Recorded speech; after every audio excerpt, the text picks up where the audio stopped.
The great hall of the Galactic Consortium buzzed with voices from 100 different worlds. Beings of all shapes and sizes filled the tiered seats that rose high into the domed ceiling. Some had scales, others had tentacles, and a few even floated in special anti-gravity chambers. They all fell silent when King Taiho entered. King Taiho moved with grace that belied his 700 years of age. His silver skin caught the light and threw it back in rainbow patterns across the walls. The crown on his head, made from metals not found on Earth, seemed to glow with its own inner light. He took his place at the center of the speaking platform and looked down at the small human woman standing alone at the petitioner's podium. "Ambassador Jiwoo Park of Earth," King Taiho said, his voice deep and clear. "You come before us again to ask for Earth's admission to the consortium. The Council has reviewed your application and finds it lacking, again." Jiwoo stood straight in her simple blue suit. Though she was the only human in a room full of aliens, she showed no fear. "Your Majesty, Earth has made great progress in the past decade. Our scientists have developed clean energy solutions that we mastered 10,000 years ago," interrupted a counselor with blue crystal spines protruding from his back. Many in the hall laughed. King Taiho raised a hand for silence. "These humans barely understand basic wormhole physics," he declared to the consortium assembly. "Their technology is primitive, their lifespans brief. How could they possibly contribute to our millennia of progress?" Jiwoo gripped the edges of the podium. This was her third year facing the same mockery, the same dismissal. The first year, she had left in tears. The second year, in anger. This year, she simply nodded and said, "We will continue to improve and will petition again next year." King Taiho watched her with yellow eyes that missed nothing. "You are persistent, Ambassador, but persistence alone does not earn a seat at our table." After the session ended, Jiwoo sat alone in the small room given to Earth's delegation. The walls glowed with a soft light that had no visible source. She sighed and took off her uncomfortable formal shoes. "Another year, another failure," she said to the empty room. Back in his private chambers, King Taiho removed his formal robes and crown. He placed his hand on a smooth panel, and a hidden door slid open in the wall. Inside was a collection of items that would have shocked the consortium members: human books, Earth music recordings, pictures of Earth's natural wonders, most. Importantly, there was a small device that allowed him to change his appearance completely. When activated, his silver skin darkened to a warm brown, his extra fingers vanished, and his yellow eyes turned dark. He became, to all appearances, a human man in his 60s.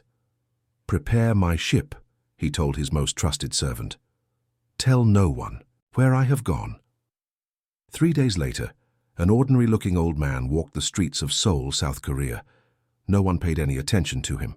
To them, he was just another grandfather, enjoying the spring weather in the park. King Taiho had been visiting Earth in secret for nearly 50 years. At first, his trips were out of simple curiosity about these strange, short-lived beings who somehow managed to accomplish so much in their brief lives.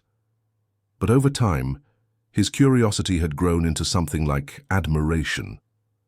He sat on a bench and watched the humans around him. A businessman hurried past, talking rapidly into his phone. A group of students laughed together as they shared something on a tablet. 2 old women practiced Tai Chi in perfect sync. Then he noticed a young girl, perhaps 8 years old, sitting nearby eating her lunch from a small container. An old man in worn clothes shuffled past, looking hungry. Without hesitation, the girl called out to him and offered half her meal. The old man seemed surprised but accepted with a bow. They sat together, the child and the homeless man, sharing food and conversation as if it were the most natural thing in the world. King Taiho watched, deeply moved. This simple act of kindness, giving freely to a stranger with no expectation of return, was something rare even among the advanced races of the consortium. In their pursuit of technology and long life, many had lost the simple connections that made life worth living. He had seen many such moments during his visits to Earth. Humans helping each other after disasters. Artists creating beauty that made viewers weep. Scientists working day and night not for glory but to cure diseases or solve problems. King Taiho knew he was dying. The doctors had confirmed it last month. a rare genetic degradation that even their advanced medicine couldn't cure. He had perhaps 1 year left. As he watched the girl and the old man share their simple meal, King Taiho made his decision. The consortium needed what humans had to offer, not advanced technology or military might, but something far more precious. He returned to his ship that night and recorded his will, knowing it would shock the entire consortium. But watching that small act of compassion had confirmed what he had suspected for years, that humanity's greatest strength was not in their machines, but in their hearts. As his ship left Earth's atmosphere, King Taiho looked down at the blue planet and smiled. They would all understand soon enough. The room fell silent as the news spread through the Grand Palace. King Taiho was dying. His illness had been kept secret for weeks, but now everyone knew. The king who had ruled the Arthesian Empire for over 500 years had only months to live. In the eastern wing of the palace, Prince Minjun paced in his private chamber. His silver skin glowed faintly in the dim light, and his yellow eyes narrowed as he spoke to the small group of nobles gathered around him. "My father's condition worsens by the day," Prince Minjun said. "The royal physicians give him 3 months at most. The succession is merely a formality. Father will choose strength and tradition." The nobles nodded in agreement. Prince Minjun had spent centuries preparing to rule. He was known throughout the consortium for his military skills and traditional values. Most believed he would continue his father's policies of keeping lesser species like humans at arm's length. Across the palace in her own chambers, Princess Heir met with her supporters. Unlike her brother's silver skin, hers had a golden tint that many Arthesians found beautiful, but those who knew her well feared the cold calculation behind her warm-colored exterior. "My brother thinks the throne will fall to him like a ripe fruit," she told her allies. "But father has always valued wisdom over brute force. The empire needs a leader who understands diplomacy, not just war." Both royal children spent the next weeks gathering support. They hosted lavish parties for important nobles, made promises to influential families, and spread rumors about each other's weaknesses. Neither suspected their father had plans of his own. On the day of the will reading, the great hall was packed, with members of all 7 noble houses. The walls of the hall were made of a crystal-like material that caught the light from the 3 suns of Arthesia and broke it into countless colors. Under normal circumstances, the effect was beautiful. Today it felt tense and chaotic. Prince Minjun and Princess Heir sat in the front row, neither looking at the other. Behind them, representatives from all across the consortium whispered among themselves. Far in the back, almost hidden among larger alien delegates, sat Ambassador Jiwoo Park of Earth. She had been summoned like all other ambassadors, but she expected nothing more than to witness a formal transition of power. When King Taiho's personal AI projected his image onto the center platform, gasps spread through the crowd. The king looked far worse than anyone had expected. His once bright silver skin had dulled to a flat gray, and his yellow eyes had faded to almost white. Even as a projection, everyone could see death's shadow upon him. The king spoke briefly about his long reign and his hopes for the future of the consortium. Then he nodded to Grand Chancellor Do Yun, an elderly Arthesian with skin that had darkened to nearly black with age. The Grand Chancellor stepped forward with a small crystal cube in his hands. This was the royal will, encoded in a format that could not be altered or forged. He placed it on a pedestal, and it projected its contents into the air for all to see.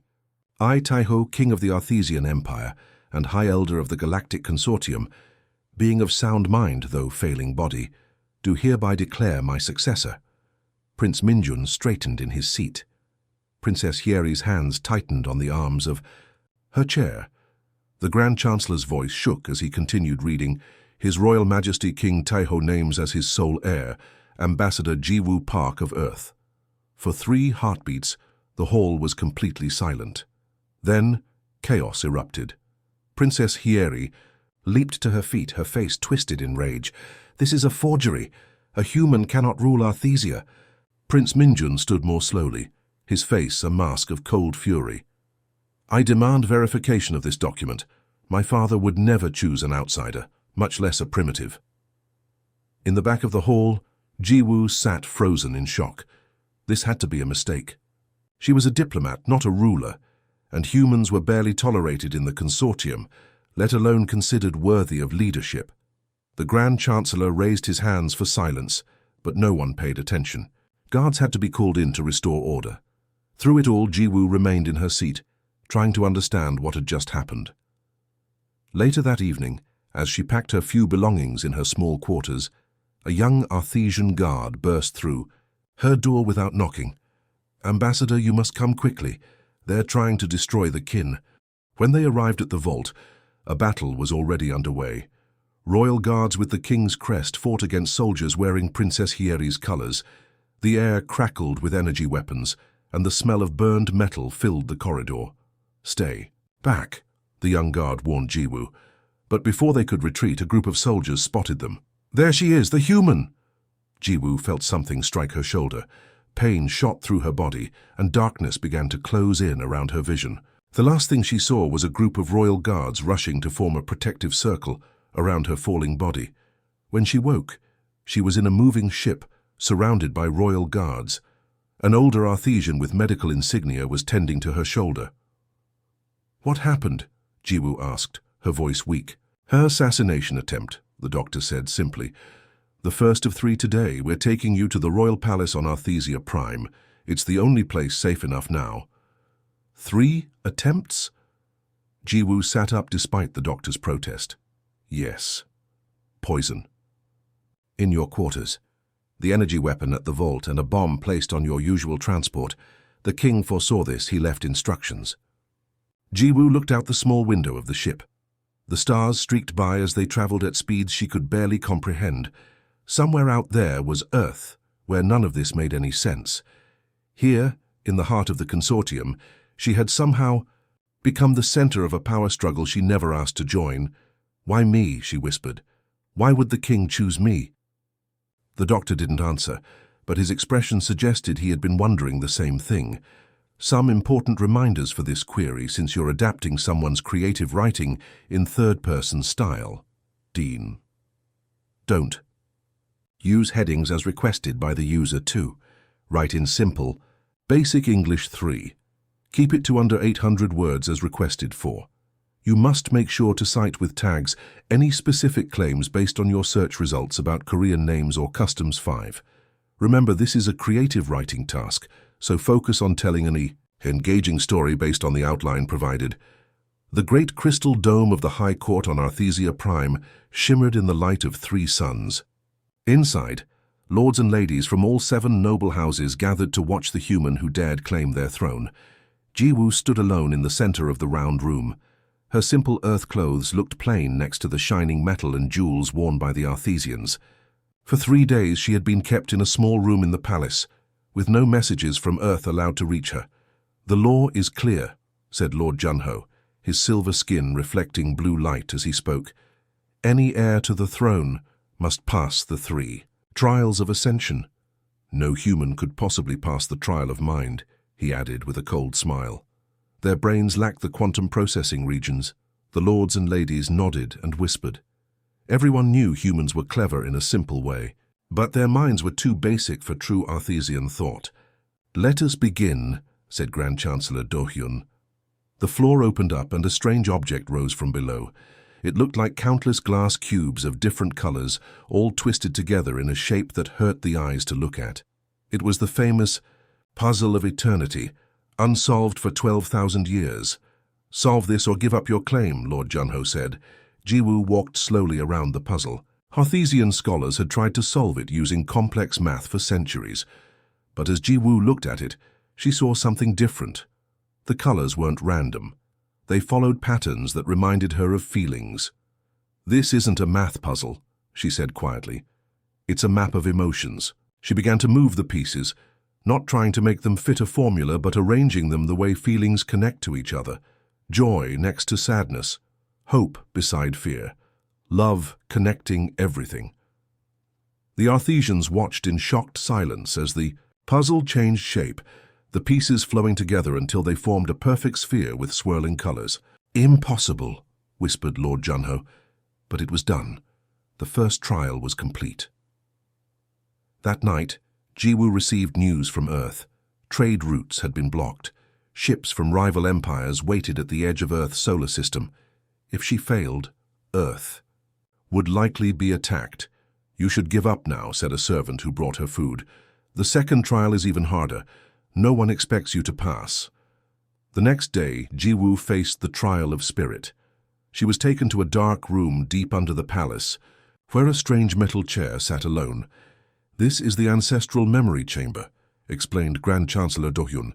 "It will connect your mind to the memories of all past kings and queens. Most who try are lost forever in the sea of memories.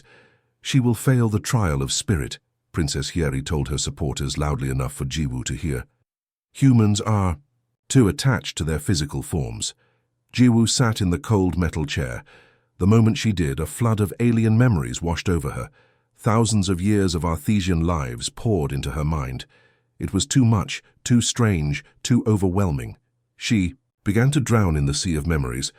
But then she remembered something simple. Humans lived short lives compared to Arthesians. In just one human lifetime, people experienced birth and death, joy and sorrow, love and loss. These cycles of emotion were familiar to her. Instead of fighting against the flood of memories, she let them flow through her like water. She didn't try to hold on to them or understand them all. She simply experienced them and let them go.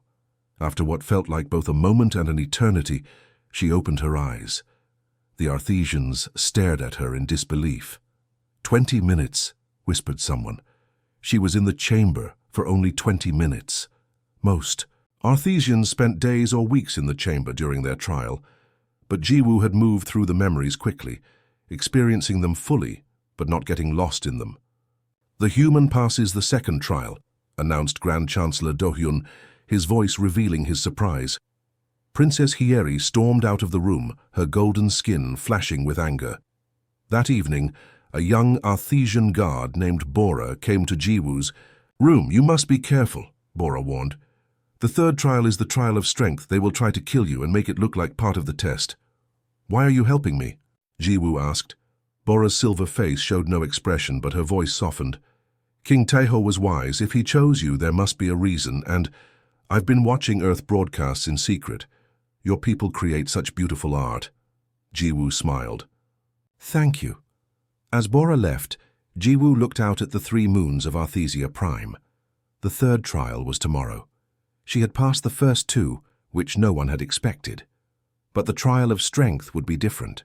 Humans were physically weaker than Arthesians in every way. She would need more than just cleverness to survive what was coming. The night before the final trial, Jiwoo couldn't sleep. How could a human win a test of strength against beings who could bend metal with their bare hands? She paced her room, trying to think of a solution. A soft knock interrupted her thoughts. The door slid open to reveal Bora, the young guard who had warned her about the dangers of the third trial.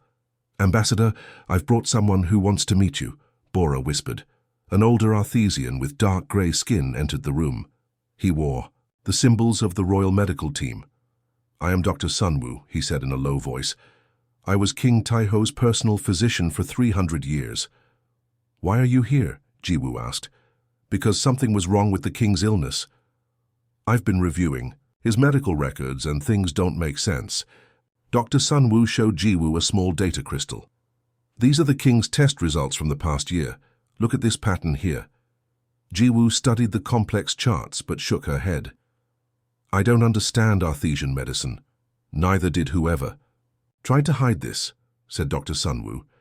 "The molecular structure has been altered," he whispered, pointing to a section of the data. "This toxin was engineered specifically for the king's DNA." Jiwoo's eyes widened. "Are you saying King Taeho was poisoned?" The doctor nodded sadly. "Someone wanted him dead before he could announce his new plans for the consortium." "But why choose me as his heir?" Jiwoo asked. Dr. Sunwoo's yellow eyes seemed to brighten. "That's what we need to find out. The king's personal AI might know." Accessing the royal AI wasn't easy.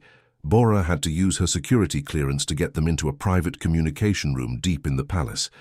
The room was small, with only a round table in the center. "AI access Royal Code Sunwoo Medical Prime," the doctor said. A small blue light appeared above the table, then expanded into the shape of a sphere. "Greetings, Dr. Sunwoo," said a calm voice. "How may I assist you?" "We need information about King Taiho's plans for the consortium," Jiwoo said, "and why he chose me as his heir." The AI was silent for a moment. "I am programmed to share this information only with the named heir after they pass the second trial. You qualify, Ambassador Park." The sphere expanded, showing images of King Taiho in his private chambers. The king spent the last 50 years studying Earth and other developing worlds. He believed the consortium had become stagnant and needed new ideas. The images changed to show plans for new trade agreements, educational exchanges, and technology, sharing with Earth and other worlds previously considered too primitive to be full members.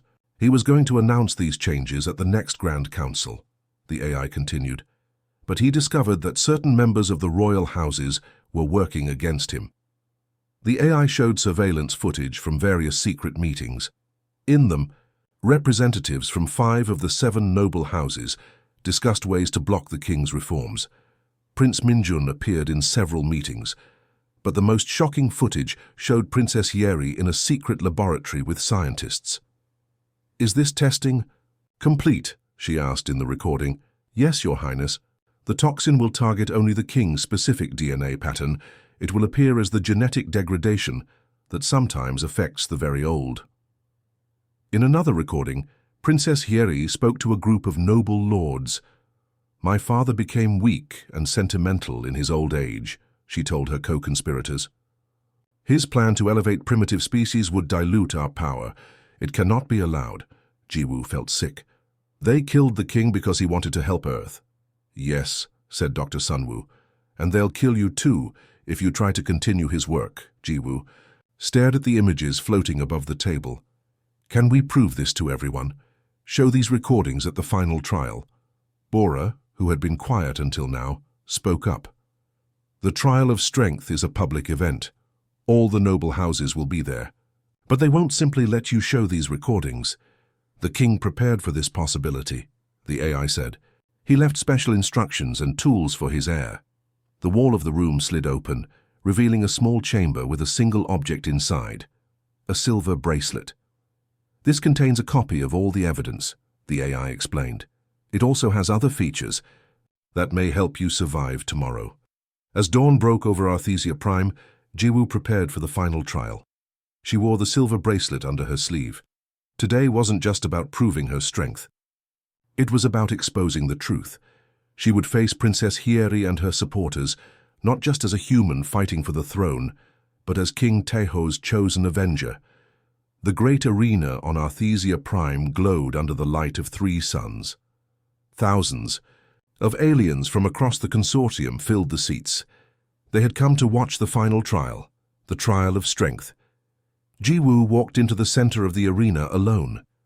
She looked small beside the 7 stone pillars that stood in a circle around her. Each pillar represented one of the noble houses of Arthesia.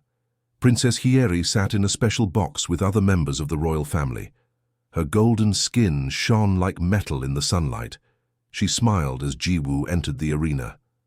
"Today, we witness the trial of strength," announced Grand Chancellor Dohyun.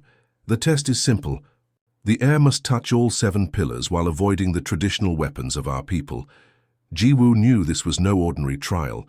Dr. Sunwoo and Bora had warned her that Princess Heir planned to use this chance to kill her. As the Chancellor finished speaking, a young Arthesian woman slipped into the seat next to Bora. It was Yona, daughter of one of the minor noble houses. "Is everything ready?" Bora whispered. Yona nodded. "The loyal guards are in position, but be careful. Princess Heir has added something to the weapons system that wasn't approved by the council." The trial began with a loud bell. Jiwoo ran toward the first pillar as energy weapons rose from the ground and began firing at her. She dodged the shots, moving in a pattern Dr. Sunwoo had taught her. Jiwoo touched the first pillar, then the second and third. She was faster than the Arthesians expected. The crowd began to whisper in surprise. In her royal box, Princess Heir frowned. She pressed a hidden button on her armrest. Suddenly new weapons appeared in the arena, ones that had never been part of any trial of strength. They fired not energy blasts, but poison darts. "That's not part of the trial," shouted Grand Chancellor Dohyun, rising to his feet. "Stop the weapons." "It's too late," Princess Yeri said with a cold smile. "The system cannot be stopped once activated." Jiwoo dodged most of the darts, but one scratched her arm. She knew she had little time before the poison would affect her. She touched the fourth pillar, then the fifth. Her movements began to slow as the poison entered her body. In the stands, Bora turned to Yona. "Now." Yona pressed a small device hidden in her hand. Throughout the arena, screens lit up, showing the surveillance recordings from the AI's evidence. Princess Heir ordering the poison for the king, the secret meetings, everything. The crowd gasped as they watched Princess Heir's crimes displayed. For all to see, "She killed the king," someone shouted. "Treason," cried others. Princess Heir leapt to her feet. "This is a lie, a human trick." But the evidence was clear. Around the arena, guards loyal to the king's memory moved into position, surrounding the royal box. In the arena, Jiwoo stumbled toward the sixth pillar. Her vision was blurring from the poison. She touched the stone, then fell to her knees. "The human will die, and I will take the throne as is my right," Princess Heir shouted, drawing an energy weapon. But before she could fire, Jiwoo raised her arm. The silver bracelet given to her by King Taiho's AI began to glow. She pressed it in, a special pattern, and spoke the words the AI had taught her. "By the authority of King Taiho, I activate the royal emergency protocols." Throughout the palace, hidden systems came to life. Security doors closed, trapping the conspirators. The poison weapons in the arena shut down. Royal guards streamed into the arena, some helping Jiwoo while others arrested Princess Heir and her supporters. "The antidote," Dr. Sunwoo said, rushing to Jiwoo's side with a small injector.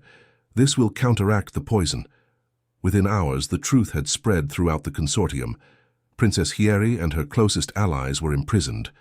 Prince Minjun, who had known about some of the conspiracy but not his father's murder, was brought before Jiwoo in the throne room.